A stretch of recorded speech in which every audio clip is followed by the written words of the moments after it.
Olá, boa noite. O nosso grupo é formado por Lucy Ramos, Nayara Brenda, Nayara Cristina e Sueli Fernandes.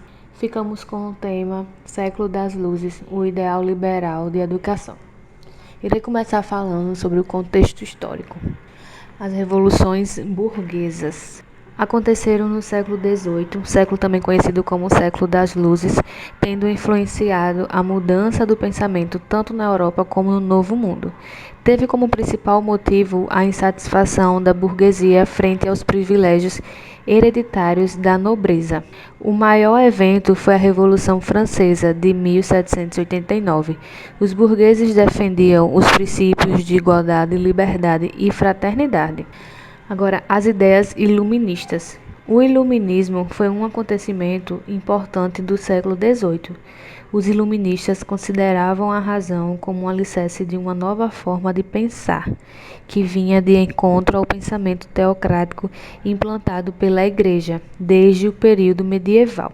Na economia, o pensamento iluminista defendia o pensamento liberal de um Estado não intervencionalista. Na política, as ideias liberais defendiam uma perspectiva menos elitista e mais democrática. Na moral, também se buscava formas laicas que permitissem a naturalização do comportamento humano. Na religião, defendia o deísmo, que é uma espécie de religião natural em que não havia lugar para os dogmas e fanatismos. Alguns pensadores que ficaram famosos e tiveram destaque por suas obras e ideias neste período foram, por exemplo, Voltaire, Montesquieu e Rousseau. Agora irei falar sobre o despotismo ilustrado.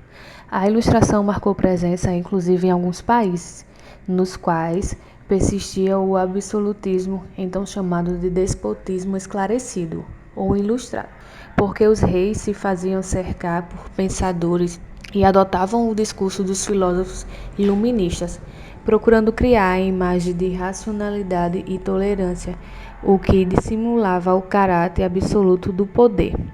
Enquanto para o absolutismo clássico do século XVII, a legitimidade do poder real se fundava no direito divino dos reis, premissa que foram rechaçada pelo político liberal dos pensadores contratualistas. Os despotas esclarecidos mantiveram o absolutismo, mas, pelo menos na aparência, revestidos de seu fundamento religioso, o que se defendia era o poder absoluto, fundado no direito natural e, portanto, constituinte de um Estado leigo, secularizado, disposto a intervir em diversas áreas, inclusive na educação. Até então, privilégios das instituições religiosas ou de preceptores particulares. Nesse sentido, pregava-se a modernização do país, a ser alcançada pelo progresso científico e pela difusão do saber dos pensadores modernos. E em Portugal, essas mudanças ocorreram no tempo do rei José I, por meio da atuação de seu primeiro-ministro, o Marquês de Pombal. Durante o período em que exerceu influência sobre o rei, ele promoveu diversas reformas importantes no sentido de incrementar a produção nacional, incentivar as manufaturas e desenvolver o comércio colonial, além da interferência na escolarização. Educação, tendência liberal e laica. No contexto histórico do iluminismo, não fazia sentido atrelar a educação à religião. A escola deveria ser leiga e livre. Esses pressupostos sugerem a defesa de algumas ideias nem sempre era posta em prática, como educação ao cargo do Estado, obrigatoriedade e gratuidade do ensino elementar. O Marquês de Condorcet defendia as ideias da educação popular. Redigiu o plano de instituição pública, no entanto, o plano não foi aprovado, mas inspirou outros projetos. Em 1793, a pedido de Robespierre e Lepelletier, apresentou um Plano Nacional de Educação que dava realce ao sistema de educação nacional do novo regime político e social. Dificuldades de ensino. A situação do ensino na Europa, além das queixas quanto ao conteúdo, as escolas eram insuficientes. Os mestres sem qualificação adequada, mal pagos, não possuíam experiência, tinham dificuldades ao ensinar, abusavam de práticas de castigos corporais. As escolas elementares quase inexistiam e as de nível secundário eram antiquadas. Apesar dos projetos de estender a educação, prevaleceu o dualismo escolar, ou seja, uma escola para o povo e outra para a burguesia. Já no período napoleônico, as tendências liberais da Revolução Francesa foi abandonada. O Estado se interessava pelo ensino médio. Reformas na Alemanha. A situação da educação era um pouco diferente nos estados da Alemanha, onde o governo reconheceu a necessidade do investimento na educação. Ao se tornar obrigatório, o ensino primário ampliou-se a rede de escolas elementares, com especial e atenção para o método e o conteúdo de ensino. O Estado assumiu o controle da educação e, ao final do curso secundário, foi incluído um exame para ter acesso à universidade. Além da escola popular e tradicional, foi criada a Escola Real, com o ensino técnico e científico. Portugal e a Reforma Pombaliana. Em Portugal, o grande gestor da introdução das ideias iluministas foi o Marquês de Pombal, que reagiu com rigor na reforma do ensino. Ao expulsar os jesuítas, instituiu, naquele mesmo ano, a educação leiga, com responsabilidade total do Estado. Pombal instituiu as aulas régias, começou estruturando os chamados estudos menores, que correspondiam ao ensino fundamental e médio. Em 1772, Pombal instituiu o subsídio literário, imposto destinado a funcionar as reformas projetadas, o que valia também para o Brasil. Dessa forma, os professores eram selecionados e pagos pelo Estado, tornando-se funcionários públicos. Embora a escola fosse leiga na sua administração, continuava obrigatório o ensino da religião católica e havia severo controle da aquisição sobre a bibliografia utilizada.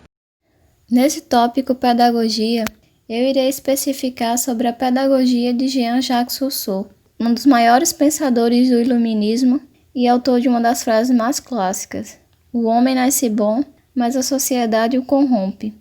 E é com essa ideia que Rousseau cria sua pedagogia e influencia a pedagogia nos séculos XIX e XX.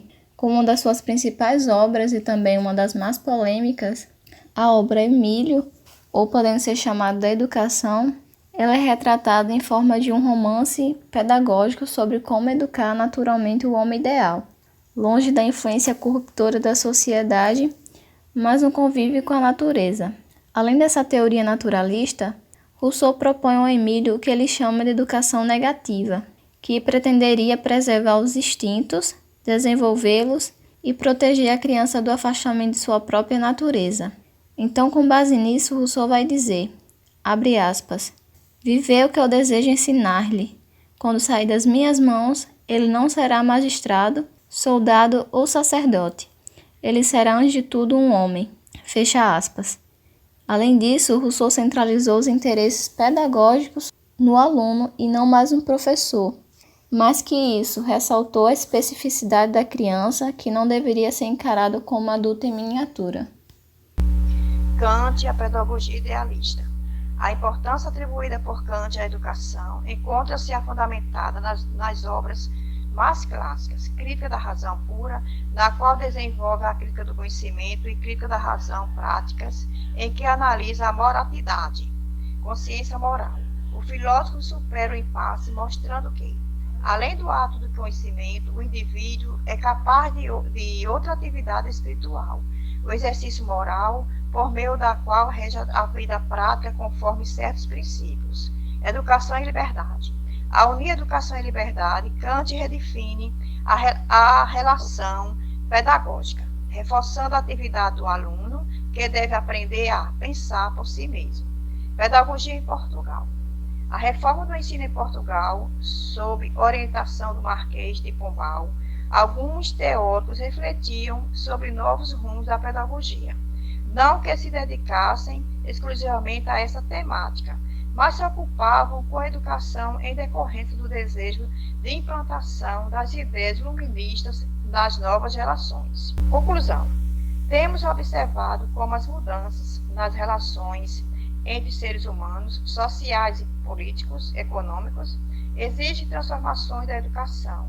As ideias pedagógicas dos estrangeiros levaram para Portugal os sopros do iluminismo europeu, que deram substrato teórico para importantes reformas no ensino.